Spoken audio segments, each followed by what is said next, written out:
आयाला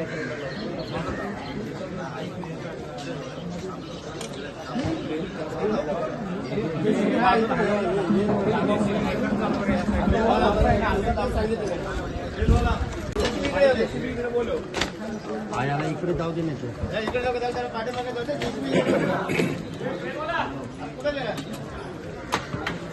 एकंदरीत घटना काय आहे, किती रेस्क्यू केले, अजून कोणी अडकलंय का? आज सकाळी एक मला वाटतं 4:45च्या दरम्यान ही इंदिरा निवास म्हणून एक इमारत आहे, सिटी सर्वे नंबर 106 शहाबाज गाव, सेक्टर 19 बेलापूर आणि G+4 इमारत होती. 2013मध्ये बांधली अशी प्राथमिक माहिती आहे. इमारतीमध्ये 3 गाळे आणि 17 फ्लॅट्स असं होते. आत्तापर्यंत आपण ह्या इमारतीमधून ज्यावेळेस इमारतीला आधी थोडं तडे गेल्यानंतर किंवा आवाज आल्यानंतर बहुतेक लोक बाहेर आली. 39 लोक आणि 13 मुले ही आता बाहेर आलेली आहेत. अजूनही 2 लोकांचा शोध सुरू आहे. बाकीच्या आम्ही आता जी माहिती घेतली ती सर्व आणि जे काही हे 39 आणि 13 लोक आहेत त्यांना आम्ही निवारा शेडमध्ये पाठवलं आहे. मला 5 वाजता माहिती मिळाल्यानंतर मी स्वतः साईटवर पण आलो. माझी सगळी टीम आली. NDRFला इन्फॉर्म केलं. NDRFची टीमसुद्धा आपण जर बघितलं असेल तर 6 वाजल्यापासून NDRFची टीम पुन्हा काम करते आणि आता मदत कार्य सुरू आहे, शोध सुरू आहे आम्ही की नेमके अजून किती त्याच्याखाली ढिगाऱ्याखाली आहे. तो आपल्याला आल्यानंतर आम्ही आपल्याला माहिती देऊ. सर, ही 10 वर्षापूर्वीचीच इमारत होती. गावठाणामधली इमारत आहे की सेक्टर्समधली आहे? नाही, ही गावठाणातली इमारत दिसते. म्हणजे आज जर आपण इथे आल्यानंतर कारण त्याला ह्याच्यात दिसतंय की आणि मूळ रस्त्यावर आहे, असे नाही की ती कुठेतरी बाजूला आहे. इमारतीमध्ये काय झालं आता तो नंतर आपण तपासणी करून कशामुळे इमारत कोसळली याचे शोध घेऊ. परंतु मुळातच दिसतंय की ह्या कंजेस्टेड एरियामधल्या इमारती आहेत. सर, मनपा प्रशासनाशी या इमारतीमधील लोकांनी काही पाठपुरावा केला असल्याची माहिती समोर येते. स्थानिकांमधून तशी माहिती भेटते? नाही, माझ्याकडून तर अशी काही माहिती आलेली नाही की कशासाठी पाठपुरावा केला होता. मला तरी काही माहिती नाही. क्या बताएंगे, आप यहाँ पे रह रहे थे, क्या हादसा हुआ? मैडम, बिल्डिंग गिरने का 2 दिन पहले वहाँ का जो कॉलम था वो फटा हुआ था.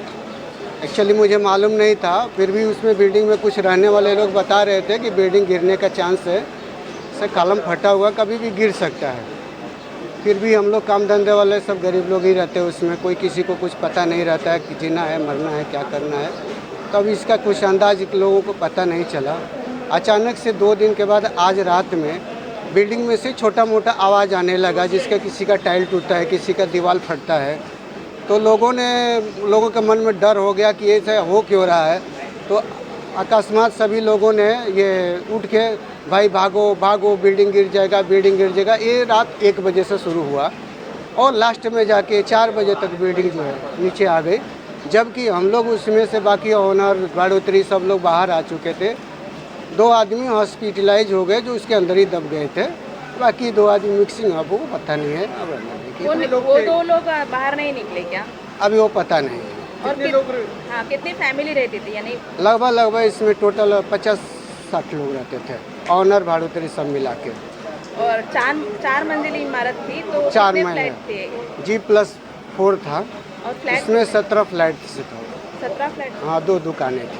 इमारत पालिका ने कुछ नोटिस दिया था आपको? ये इमारत ऐसी नहीं, इसके बारे में कुछ मालिक भी उसमें रहते थे? नहीं, मालिक नहीं रहते. मालिक का नाम क्या?